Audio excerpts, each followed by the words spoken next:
سلام فتوات تخطاتلتي أبنا إلهم عن فيديوهاتنا نرئي نخون ኤርትራውያኑን ዓውለ ተዛሪቡ ጋዛ ክትኮኑ እዩ ጌታቸው ረዳ ቁርጡን ተናግረዋል። በኢትዮጵያና በኤርትራ መካከል የለየለት ጦርነት ይፈጠራል።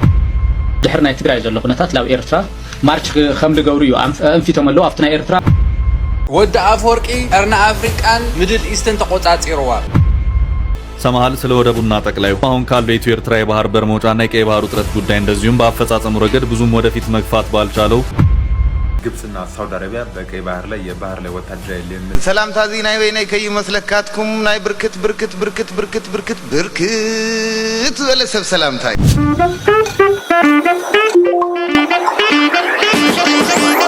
ኤርትራውያን ሓወተይ እንተርእዩንም ዘለኹም ፍቅሪ ቴንኪዩ እናወሉ ሕዝውን ኣብ መደባተይ ኣብ ትሕዝቶታተይ ዘለኩም ርእይቶ ሓሳብ እንድሕር ሃልዩ ኣብ ኮሜንት ጻሕፉልይ ሕዝውን ንዝገዛዚ ሓድሽ እንድሕር ሃልኹም ሳብስክራይብ ምግባር ከይትዝንጉዑ እናበልኹም ካብዞም ናይ ሎማዓንቲ ቪድዮታትና ንእሰይ ሰናይ ጻንሒት ፒስ ሰላም ከዓነ የወርደልና ሰላም ኣወነ ሓነም በዓለሙ ሰላም የወርደልና በቃ ከም ሓደ ጥሮታ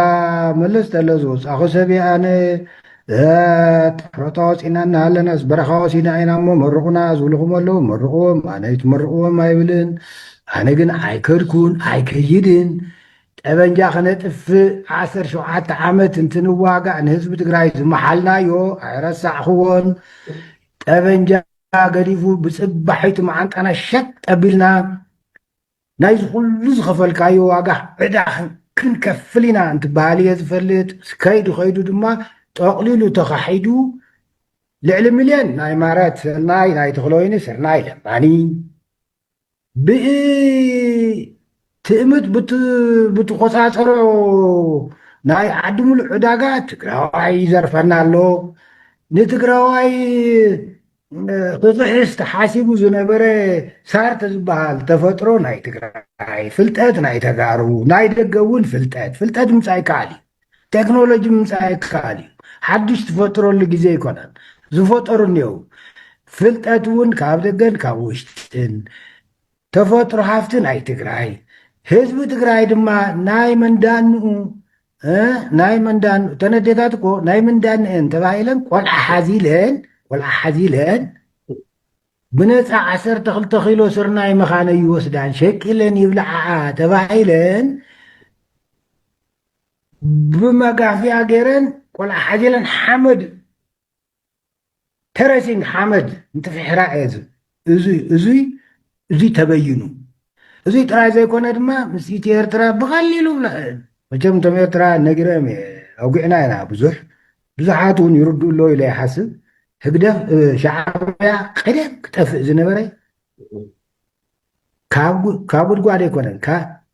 ገና እንሳሓዩ ምስ ከደስ ደድሕሪ ይኸድና ስትራቴጂው ጌጋ ኢናበልና ማ ደድሕሪ ከዓ ኸድና 72 ዝጀመርና ክሳብ 75 ካብ ጉድጓድ ኩዒትና ኣምፂና ንኤርትራ እኳ ጉድ ፈጢርና ኣላ ካብኡ ነዚ ክንተሓምም ንኤርትራ ኣይኮንና ንትግራይ ኣይኮንና እንታይና ንኾን ዘለና ዝብል ዝነበርኩሲ ተሓተኻማ ኣይመፃኻን ሞ እንታይ ጉዱ እንዲኻልካኒ ዘምፅእ ኣይኮነን ኣብዛ ኣሎ ወዲ አፈወርቂ ቀርና አፍሪካን ሚድል ኢስትን ተቆጻጽሩዋ ሰሜን ተበልካ ሱዳን ግብፂ ምብራቅ ተበልካ ዑማን ኢራን ደቡብ ተበልካ ትግራይ ዓፋር ከምኡ ናብ ሶማል ከይዱ ትፅምዶ ዝብል አይዲዮሎጂ ጽቡቕ ግን እዮ ገዛና ብጽፉፍ ስራሕ ስለ ዘይስራሕ ዘሎ ሕቶ ክንሓትት መሰል ኣለና ሕቶ ስለ ዝሓተትካ ሻዕብያዊ ኣይኮንካን ማለት ኣይኮነን ሕራይ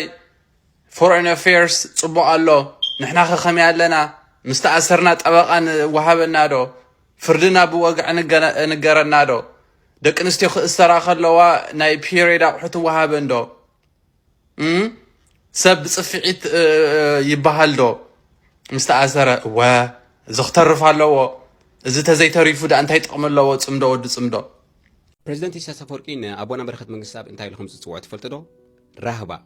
ራእሲ ሃገራዊ ባህሊ ማለት እዩ ራእሲ ሃገራዊ ባህሊ ኣመበል 80 ዕድሚኡ ኣቦና በረኻት መንግስቲ ኣብ ዝተዋህቦ ብፕሬዚደንት ዝተዋህቦ ማዕርግ ወይ ስም እዩ ራህባ ዝብል ማለት እዩ ስለዚ ኩሉ ግዜ በረኻት መንግስቲ ኣብ ዝፅዋዓሉ ግዜ ብስነ ጥበብ ይኹን ብዝተፈላለየ ካልእ ኣጋጣሚታት ራህባ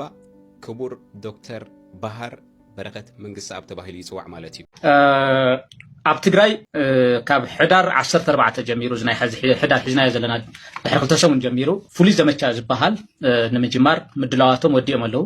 ኣብ ላዕለዎት ወታደራዊ ኣዘዝቲ ናይ ኣብይ ኣሕመድ ምይይጥ ወዲኦም ኣለዉ ስምምዕነት ወዲኦም ኣለዉ ማለት እዩ እዚ ዘመቻ እዚ ብፍሉይ ኣማኻሪነት ዝመርሖ ጻድቃን እዩ ኣብ ትሕቲ ጻድቃን ድማ ናይ ትግራይ ናይ ሳንድ ሞዴል ናይ መእተዊ ናይ መውፅኢ ብፍሉይ ኣመራርሓ ኮይኑ ብኣብይ ኣሕመድ ተመዚ ዘሎ መንጋግ እዩ ዮሃንስ መንጋግ ማለት እዩ እዚኣቶም እዮም طب ትግራይ ዝግበር ዘመቻ ተታሕዝ ዘሎ ብፍሉይ መንገዲ ማለት እዩ ካብ ቀፂሉ ናብ ኤርትራ ድሕሪ ናይ ትግራይ ዘሎ ኩነታት ናብ ኤርትራ ማርች ከም ዝገብሩ እዩ አንፊቶም ኣለዉ ኣብቲ ናይ ኤርትራ ሳሞራን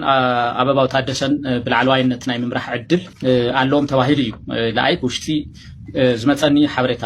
ሶት ማርቺንግ ሕዳር 14 ክጅምር ዝብል አንፊቶም ኣለዉ ኣብ ትግራይ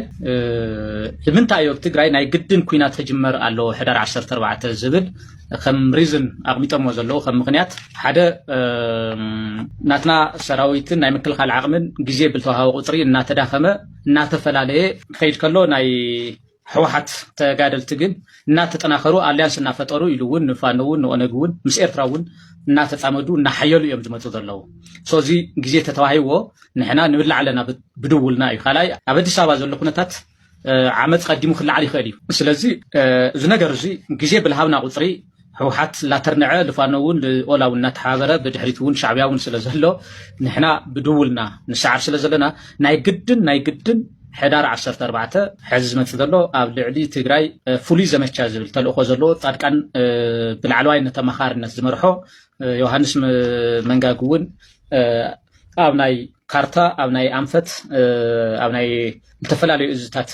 ኢዱ ዘእትወሉ ወራር ክካየድ ኣሎ ተባሂሉ ተወሲኑ ኣሎ ማለት እዩ ስለዚ ታይስም ከም ፕላን ተቐሚጡ ዘሎ ኣብታ ናይ መጀመርያ ሰሙን ማለት እውን ኣብ ናይ ሕዳር ካብ ሕዳር 14 ክሳብ 21 ዘሎ ኣብ ትግራይ ዘለዉ ብዋናነት ላዕለዎት ኣመራርሓ ወታደራዊ ኣመራርሓ ማለት እዩ ታርጌት ክግበሩ ኣለዎም ብዋናነት ላዕለዎት ወታደራዊ ኣመራርሓ ታርጌት ክግበሩ ኣለዎም ብድሮን ክውቃዕ ኣለዎም ዝብል እዩ ቀፂሉ ስራሕ ፈፀምቲ ታርጌት ዝግበሩ ተነፂሮም ኣለዉ ማለት እዩ ካብኡ ድማ ማእኸላይ ኮሚቴ እውን ሓደ ኣለዉ ዝብል እዩ ካብኡ ቀፂሉ በዝሒ ሰራዊት ዘለዎ ኩሉ ናይ ድሮን ዝተኣከበሉ ቦታ ናይ ድሮን ታርጌት ክንገብሮ ኢና ካብኡ ናይ ነዳዲ ዲፖ ተሽከርከርቲ ሜካናይዝድ ሞተራይዝድን ከም ፒኤምፒ ታንክታት ሃልየን ኦራላት ሃልየን ዝብል እዩ ካብኡ ናይ ሬድዮ ርክባት እዚኦም ታርጌት ክኾኑ ኣለዎም ዝብል ኣብቲ ናይ መጀመርያ ሰሙን ማለት እዩ ካብ 14 ሕዳር ክሳብ 21 ሕዳር ማለት እዩ ድሕሪኡ ሂማን ዌቭ ምእታይ እዩ ዝብል ፕላኖ ብማስ መልክዕ ብምድሪ ምእታይ ኣብዚ እዩ መንሽሙ ክፃወት ጻድቃንን መንሽሙን ዮሃንስ መንጋግን ዋና ፕላኖ ኮይኑ ዘሎ እዚ እዩ ሰማሃል ስለ ወደቡና ጠቅላዩ የቀድሞ ጠቅላይ ሚኒስትር አቶ መለስ ዜናዊ ልጅ ሰማሃል መለስ ተከስታለች ከአዲስ ስታንዳርድ በይነመረብ የፖድካስት ስርጭት ጋር ባደረገችው ሰፋ ያለ ቆይታ በትግራይ ፖለቲካ በኤርትራና እንደዚሁም በአጠቃላይ በኢትዮጵያ ፖለቲካ ጉዳይ በርካታ ጉዳዮችን በማንሳት ያላትን ሐሳብ ያጋራችበት ሁኔታ ታይቷል። ሰማሃል በዚሁ ቃለ ምልልሱ አሁን ካለው የኢትዮ ኤርትራ የባህር በር መውጫና የቀይ ባህር ውጥረት ጉዳይ እንደዚሁም በአፈጻጸሙ ረገድ ብዙም ወደፊት መግፋት ባልቻለው የፕሪቶሪያው ስምምነት ዙሪያም መፍትሄ ያለቻቸውን ሐሳቦች አቅርባለች። የባህር በር መውጫን በተመለከተ ሰማሃል ጉዳዩን የተመለከተችው ከባህር በር አንጻር ወይም ማሪታይም አክሰስ ሳይሆን ከወደብ አገልግሎት አንጻር ሆኖ ታይቷል። በዚህም የወደብ አገልግሎቱን ማንም ሳይሞት በቀጠናዊ ትስስር ማጠናከር ከጎረቤት ሀገራት ማግኘት ይቻላል በማለትም በማሳያነትም ኬንያ ለቀጠናው ሀገራት የወደብ አገልግሎት እንዲሰጥ እየገነባውት ነው ያለችውን የላም ወደብ በማሳያነት ጠቅሳለች። በጠቅላይ ሚኒስትር አብይ አህመድ በኩል አሰብን መመለስ የቀደመውን የኢትዮጵያ ገናናነት መመለስ የሚሉ ሐሳቦች ያሉና ለዚህም ተግባራቸው በትውልድ የመታወስ ፍላጎት ወይም ሌጋሲ ዲዛይር ያለ ይመስለኛል ያለችው ሰማሃል በአንድ ወቅት ፕሬዝዳንት ኢሳያስና ጠቅላይ ሚኒስትር አብይ አህመድ የፈረሙት ስምምነትም ግልጽ ይሁን ብላለች። ሰማሃል በዚህ ቃለ ምልልሷ ደጋግማ የትግራይ ህዝብና ህወሓት አንድ ናቸው የሚል አገላለጽን ስትጠቀምም ታይታለች። ሰማሃል የባህር በርን በተመለከተ በዚሁ ቃለ ምልልሷ ያሳየችው አቋም ብር እስካለ ድረስ ወደብ በብር የሚገዛ ሸቀጥ ነው የሚለው አቋም ከነበራቸው ከአባቷ የቀድሞ ጠቅላይ ሚኒስትር አቶ መለስ ዜናዊ ጋር ተመሳሳይ ሆኖም ታይቷል። በዚሁ ቃለ ምልልሷ የባህር በር ጉዳይን ከወደብ አገልግሎት ጋር ብቻ በማጣመር የተመለከተችበት ሁኔታ ተስተውሏል። ሰማሃል በእጅጉ ያሳሰባት ሁኔታ የኢትዮ ኤርትራ ጦርነት እንዳይቀሰቀስና ትግራይም የሁለቱ ኃይሎች የጦር አውድማ እንዳትሆን ነው የሚታያል። ከወራት በፊት ህወሓትና የኤርትራ መንግስት ጦርነት ሊከፍቱ ይችላሉ በሚል የውጭ ጉዳይ ሚኒስትር ጌዲዮን ጢሞቴዎስ ለተባበሩት መንግስታት የጻፉትን ደብዳቤ ተመልክቻለሁ ያለችው ሰማል በዚህ ደብዳቤ ውስጥም ጦርነት ከመፈንዳቱ በፊት ከኤርትራ ጋር ንግግር፣ ድርድር የሚያስፈልግ መሆኑንም አንብቤያለሁ በማለትም ንግግርና ድርድር የሚለውን ሐሳብና አቋም የሚጋራውና የሚደግፈው ነው ስትል አስታውቃለች። በዚህ ዙሪያ ያሉትን እንቅስቃሴዎች በተመለከተም ዓለም አቀፉ ማህበረሰብ ድጋፉን ሊያሳይ ይገባልም ያለችው ሰማል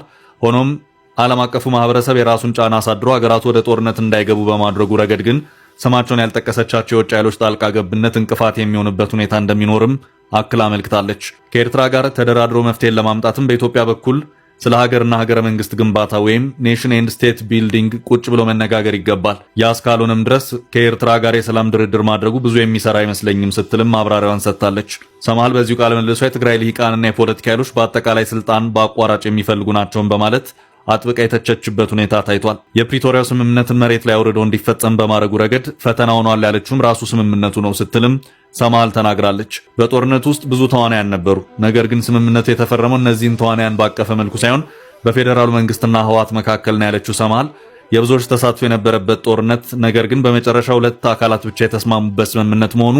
የፕሪቶሪያውን ስምምነት ቅርቃር ውስጥ ከቶታል ስትልም ማስታውቃለች። ሄርሞን አባል ሚኒስትር ጉዳያት ወጻኢ ክፍሊ ምርምርን ሓበሬታን እዩ ኣብ 1997 ኣብ ከተማ ዓዲ ቀይሕ ተወሊዱ ዓብዩ መበል 27 ዙር ሳዋ ድሕሪ ምውራዱ ከዓ ኣብ ኮሌጅ ዓዲ ቀይሕ ብፖለቲካል ሳይንስን ኣህጉራዊ ዝምድና ፖለቲካዊ ስነ ፍልጠትን ኣህጉራዊ ዝምድናን ቀዳማይ ዲግሪ ሒዙ ሽዑኡ ትዝተረፈ ድሕረዋይ እዋን ናይ 6 ዓመት ከዓ ከም አባል ሚኒስትር ጉዳያት ወጻኢ መጀመሪያተን 3 ዓመታት ኣብ ክፍሊ ፕሮቶኮል ድሒሩ ከዓ ኣብዛ ዘለዋ ክፍሊ ምርምርን ሓበሬታን ኮይኑ ይሰርሕ ኣሎ። ኣብቲ ስርሖም ዝተፈላለየ ንሃገርናን ንዞባናን ዘገድሱ ኣገደስቲ ፖለቲካውያን ዛዕባታት ኣልዒሎም መጽናዕታዊ ምርምራቶም ዘካይድ ክፍሊ እዩ። ምናልባት ጋዜጣ ሓዳስ ኤርትራ ተከታተሉ እንትኾንኩም ቅድሚ 3-4 ወርሕ ቢሉ ሚያዝያ ግንቦት አቢሉ ኣብ ጋዜጣ ሓዳስ ኤርትራ ተከታታሊ ዕሙቕ ዝበለ ነዊሕ ጽሑፍ መጽናዕታዊ ጻውጽኢ ነይሩ ን7 ክፋላት ዝኸደት ባጤራዊ መግዛእቲ ሃገራት ምዕራብን ማእከላይን አፍሪቃ ምዝናይ ፈረንሳ ዝድሕር ዝለዓል ዘሎ ኣተኪሩ ዕሙቕ ዝበለ ኣገዳስ ተነባቢ ጽሑፍ ኣበርኪትልና ነይሩ እዩ ከምኡ ምርምራዊ ስራሕ እዚ ከዓ ኢንሻአላህ ከምኡ ኮነልና እዩ ትርእስቲ ከዓ ብቐንዱ ከዓ ምሳና ጥብቕ ስለ ዝብል መድረኽና በኻ ምክንያት ናይዚ ሎሚ ነካይዶ ኣርስቲ ከም ሓደ ሓድሽ ኣርስቲ ወይ ከም ሓድሽ ኩርናዕ ተመሚዩ ዘይኮነ እዚ ከምዚ ዝኣመሰለ ሕቶ ወይ ድማ እዚ ሕቶ ኣብ ደገ ባሕሪ እንብሎ ብተደጋጋሚ ብልሂቃን ኢትዮጵያ ወይ በቶም ኢሊታት እንብሎም ብተደጋጋሚ ዝስማዕ ሓደ መደረዊ ኣርስቲ እዩ። ስለዚ ከም ፍሉይ ኣርስቲ ሎሚ ስለ ዝተላዕለ ወይ ስለ ዝተደግመ ኣብዚ ይህን ሚን ክንብለሉ ዘይኮነ ብወገን ኢትዮጵያ ወትሩ ክለዓል ዝስማዕ ኣርስቲ ብምዃኑ ሓፈሻዊ ርድኢት ኣባይ ጥራሕ ዘተኮር ዘይኮነ እቲ መልሲ ኣንጋሎ ብዝያዳ ከባቢኹም ክፅበየ ብሓፈሻ ኣብዚ ሁሉ ጂኦፖለቲካዊ መዋቕር ቀርኒ ኣፍሪቃ ዓበይ ኣድህቦ ብምውሳድ ህፁፅ ተግባር ሃገራዊ ኣዋጅ ዘድልዮ ዋና ጉዳይ እዚ ብንድፊ ፖሊሲ ስትራቴጂክ ክልተማያት 2024 ዝፍለጥ ብመንግስቲ ብልጽግና ወይ ናይ ኢትዮጵያ ዓብይ ኣድህቦ ተዋሂቦ ኣባይታ ክስራሓሉ ዝፍተን ዘሎ ሓደ ጥጁእ ሲናርዮ ኣሎ። ናይዚ ጥጁእ ሲናርዮ እዚ እቲ ወይ ድማ ናይዚ ኣጀንዳ ቀንዲ ኣተክሮ ምትእስሳር ክልተማያት ማለት ፈለግ ኒልን ማያት ቀይሕ ባሕርን ኮይኑ በዚ መገዲ ዝቢልካ ድማ እቲ ዞባዊ መልሕቕነት ንምርግጋፅ ዝዓለመ ኮይኑ በዚ ድማ እቲ ልኡላውነትን ግዝኣታዊ ሓድነትን ሃገራት ቀርኒ ኣፍሪካ ብፍላይ ድማ ምስ ጉዳይና ኣተኪርና ወይ ካብ ሕሉፍ ታሪክና ኣብ ዝቐሰምናዮ ምስ ኤርትራ ተኣሳሲሩ ዝኸይድ ግዝኣታዊ ሓድነትን ልኡላውነትን ኤርትራ በጃ ንክኸውን እዩ ተፈሪዱ ዘሎ። ኣቐዲሙ እውን ኣብ 13 ጥቅምቲ 2023 ብወገን መሪሕነት ናይ ብልጽግና እዚ ባህርያዊ መሰል ዋንነት ሕቶ ኣብ ደገ ባሕሪ ብዝብል ኣጀንዳ ናብ ባይቶ ተወከልቲ ህዝቢ ወይ ድማ ናብቲ ባይቶ ናይ ኢትዮጵያ ሒዙ ቀሪቡ ምንባር ዝዝከር ዝከሪው እዚ ከም ዝኣመሰለ ኣጀንዳታት ወይ መደረታት ወይ ድማ ትንታነ ኣብ ዝተፈላለዩ እዋናት ክዳጋገም ዝጸንሐ ኣርእስታት ከም ተቀዲመ ዝበልኩ ከም ሓደ ፍሉይ ኣርእስቲ ተመሪጹ ወይ ዝኸይድ ክውንነት ኣይኮነን እቲ ዝቐንዓሉ ዕላማታት ድማ እቲ ስነ ልቦና ኢትዮጵያዊ መንነት ብዋጋ ልኡላውነትን ግዝኣታዊ ሓድነትን ሃገራት ጎረባብቲ ሃገራት ብፍላይ ድማ ኤርትራ ንኽቃነ ዘሰሓል ስሕለት እዩ ኣብዚ ቀረባ እዋን ድማ ግብራዊ ዝመስል ኣካይዳ ክንዕዘብ ጀሚርና ኣለና ዝተፈላለዩ ወታደራዊ መነባርያታት ኣቂልመና ክንርኢ ጀሚርና ኣለና ነዚ ህልው ካርታ ናይ ቀርኒ ኣፍሪካ ፖለቲካዊ ካርታ ማለት እዩ ቀይሩ ወይ ፈንጢሑ ሓደ ሓድሽ ምስሊ ንምርዓም አንቂዱ ዘሎ ስርዓት ብልጽግና ከም ስነ ሞጎት ወሲዱ ሰርሓሎም ዋና ነገራት ዝተፈላለዩ ታሪኻዊ ድሕረ ባይታ ጂኦግራፊያዊ ዲሞግራፊያዊ ኤትኒካዊ ካልኦት ካብ ሕጊ ወፃኢ ዝኾኑ ምክንያታት እንዳደርደረ እዩ ዝብል ዘሎ እዚ ትንቢት እዚ ወይ ድማ እዚ ሓደ ዝንቡዕ ኣካይዳ እዚ ድማ ኣብ ሓደ ክፍለ ግዜ ወይ ድማ ኣብ ዝተወሰነ ክፍለ ግዜ ዝውሰን ዘይኮነ ናይ መጻኢ ወለዶታት ዜጋታት ኢትዮጵያ ቶም ብሕጂ ዝመፁ ወለዶታት ከተግብርዎ ምዃኖም ሓደ መብፃዕ ወይ ሓደ ኣፋፍነት ዝሕልፍ ብምዃኑ ኣዝዩ ሓደገኛ ዝገብሮ ሕቶይ ማለት እዩ ይሄን ነው እና ጀነራል ፊሊጶስ ምን አለ ጊዜ አታይም እንደ ጊዜ ቲክቶክ ላይ ምናምን ሰው እነ ባጫ እነ ብርሃኑ እየፎከሩ ነው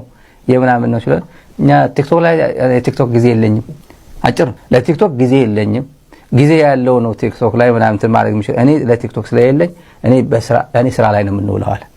ስራ ላይ ነው ከሁሉም በላይ ሁሉም ዘና ብሎበታል ግን ሰሞኑን በጣም ብዙ አጀንዳ ሆኖ ነበር ትንሽ እንካው ብዬ ነው